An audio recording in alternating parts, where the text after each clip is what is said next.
దశమి రోజున మనకి రాజరాజేశ్వరి అవతారం, ప్రసన్నమైనటువంటి రాజేశ్వరి అవతారం.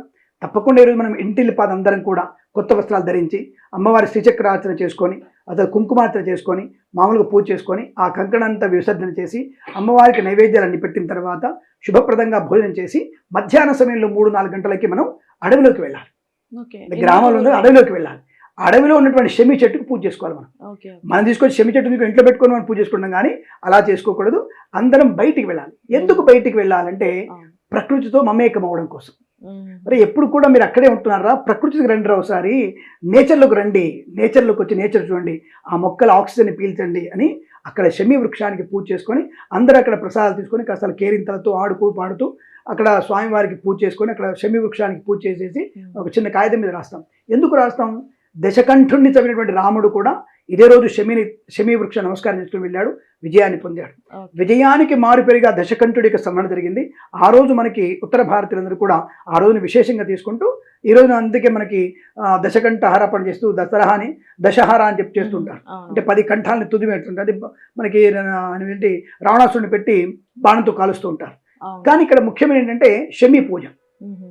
పాండవులు, అందుకని కృష్ణుడు దీంట్లో ఉంటాడు, రాముడు ఉంటాడు, అమ్మవారు ఉంటారు దీంట్లో. ఈ పండుగలో 3 ఉంటారు విశిష్టంగా మనకి. రాముడు దశకంఠ సంహారం చేసినందుకు ఆయన పిలుచుకుంటాం, ఆయన ఉత్సవం చేస్తాం.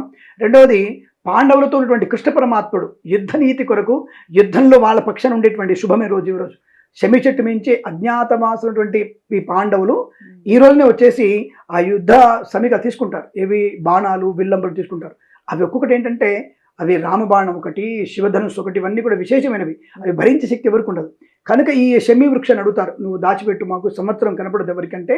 ఆ షమి వృక్షం జాగ్రత్తగా కాపాడుతూ దైవ కార్యానికి పూనుకున్నది కాబట్టి పవిత్రమైనటువంటి వృక్షంగా మనం షమి చెట్టుకు మనం వెళ్ళి మన విజ్ఞాపన, మన గెలుపు కోసం ఒక చిన్న పేపర్ పెట్టేసి నమస్కారం చేసుకుంటాం.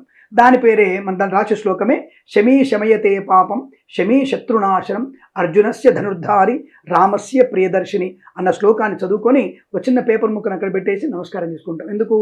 మనలో ఉండేటువంటి బలహీనతని పోగొట్టుకొని బలాన్ని పెంపొందించుకొని ఆత్మస్థైర్యాన్ని పెంపొందించుకుంటూ శత్రునాశనాన్ని పొందుకొని విద్యలో, ఉద్యోగంలో, ధనములో రాణింపు పొందడం కోసం మమ్మల్ని దీవించని చెప్పేసి ఆ పరోక్షంగా రాముల వారిని, ప్రత్యక్షంగా కృష్ణ పరమాత్ముడిని, తర్వాత షమి వృక్షాన్ని పూజ చేసుకొని ఆ సరస్వతీదేవి, మహాకాళి, మహాలక్ష్మి అయినటువంటి అమ్మవారిని తలుచుకుంటూ ఆ రోజు ఆ షమి పూజని, షమి ఆకుల్ని పంచుకొని ఆలింగనం చేసుకుంటూ అందరం సమానమే, కులమతాలకు అతీతంగా ఉండాలని, సనాతన ధర్మం కోసం అందరూ కూడా ఒకే తాటిపై ఉండాలని కోరుకుంటూ అందరం సోదరుడు ఎంతో చేసుకునేటువంటి మహోత్తరమైనటువంటి పండగ దసరా పండగ ఈరోజు పరిపూర్ణమై లోక కళ్యాణం జరిగే అవకాశం బలంగా ఉంటుంది. ఇది దసరా పండగ నవరాత్రి ఉత్సవంలో చిన్న వివరణ మాత్రమే.